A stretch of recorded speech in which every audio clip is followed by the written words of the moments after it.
World's fourth largest island అయిన మెడాగాస్కర్ is in trouble. మొదట నేపాల్, మొరక్కో, బంగ్లాదేశ్, ఇప్పుడు ఈ దేశం వంతు. జెన్జీ తాలూకు విప్లవానికి ఆ దేశ ప్రెసిడెంట్ దేశం వదిలి పారిపోవాల్సిన పరిస్థితి.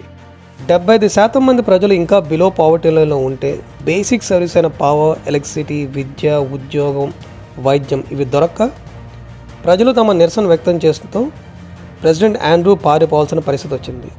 A country known for Africa's largest reserves of chromite, largest exporter of vanilla, and ప్రపంచంలో 30 నుంచి 50% సఫైర్స్ ఇక్కడి నుంచి ఎక్స్పోర్ట్ అవుతానంటే నమ్మగలరా? జెన్జీ విప్లవాలు మనం చాలానే విన్నాం, కానీ ఆ దేశ ప్రజలు కుటుంబ పాలన, అవినీతి వల్ల ఎంతగా విసిగిపోయారంటే the president himself said, my life is in danger. A country known for richest wildlife, culture and tradition should find peace very soon. Thank you.